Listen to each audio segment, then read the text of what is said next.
We'll move on, Keith, and we can talk about Aston Villa. Now, they, of course, have announced their Adidas deal from next season onwards. We've seen sort of the leaks of the new kit. What are your thoughts around that for them, and how excited should Villa fans be about this prospect?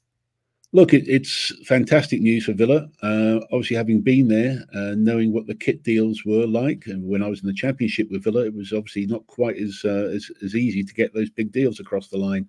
So we were a bit more innovative. But Adidas is an interesting one. I don't know if people are aware that the owner, Mr. Soris, owns about 5% of Adidas. So I'm sure there was a word in the correct ears at some stage to try and make this happen. It appears to be, a big increase in revenue. I believe it's gone from about 4 million a year to around about 17, 18 million, which is a very healthy increase on the amount. Obviously, still not quite up there as to where they'd hoped to be compared to the Liverpools, etc. But nevertheless, I think, getting in the Champions League this year, if they can perform and maintain that sort of position, it's going to be difficult, but still, if they can with the squad, maintain that challenge for the top four for next year and acquit themselves creditably in the Champions League, then that will be a big success for Adidas and for them. And then they will start to build on that, that revenue coming in from the kit deal. I think it does help to have such an established kit deal with a company like Adidas, who've had their own issues, as we've documented previously. But I think it does fit well. Villa are a traditional club, and this is something that Adidas should be seeking for. They've got a huge market, I think a very untapped market, and so I think it will be a good deal for both parties. And certainly, it's up to Villa if they can just push on. Which I hope they can do with the some squad improvements. Then let's see. But it's a great bit of news that they're back with a really high level quality partner for a kit deal. It also looks like, Keith, they're going to change their club badge. They're replacing the old circular badge with this new sort of more classic retro design. What are your thoughts on that? And actually, do you think that was probably Adidas's doing with the club? Would that have been pre-planned going into this deal potentially? I don't think it would have been Adidas having any say in it, to be honest. I think it would have been all done at the club. I know that Chris Heck, the new CEO, has done some great things, apparently, at the Philadelphia 76ers. I, for one, shy away from doing any badge changes whenever possible. It's such a contentious issue. I've never, ever seen one go successfully and one where you have the fans on side. It's a real problem, and I would have tended. I mean, the Villa badge itself was okay, and I didn't really see what a big difference it needed. Of course, I understand that the badge and the crest is used on all sorts of different types of media, particularly social media now, and so if it's done on a very small size, it has to be clear and concise. I get all those points, but there is a lot of heritage, and Villa fans particularly love the heritage. And I'd have to remain to be convinced that that was a really necessary commercial move.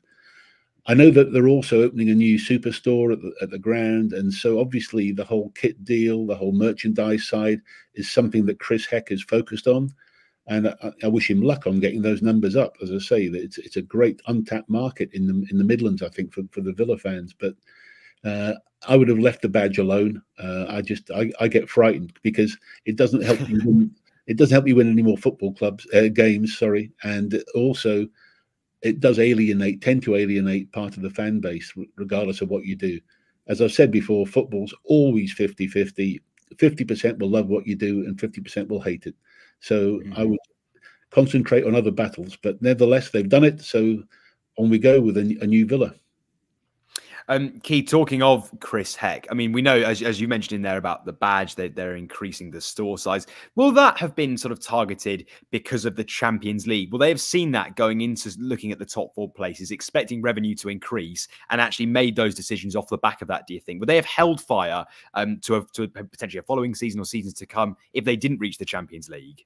No, I think that all this would have taken such a long time of planning that they couldn't have decided to do it. Now, they would have gone ahead with this anyway, I think, regardless.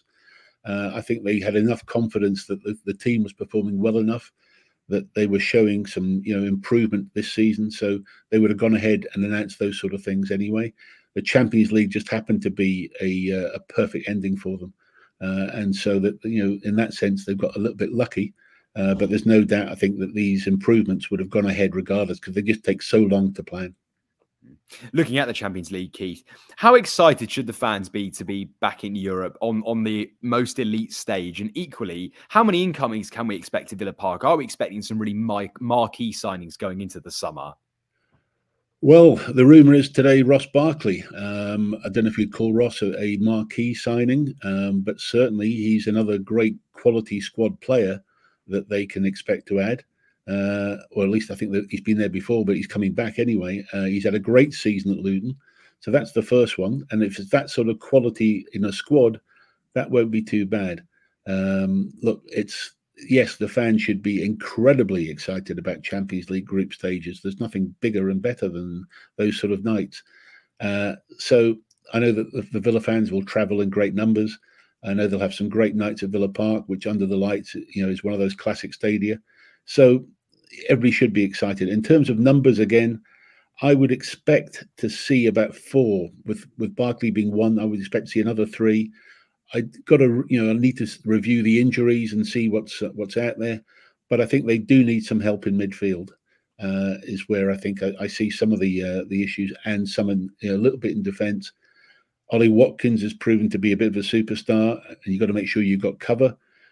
They've certainly got high quality players like the Jacob Ramseys, etc., that they could sell if they wish to raise some funds. So I think Villa are very well placed because they have good quality players to sell, as well as ones that they want to bring in, and if they believe they're an upgrade.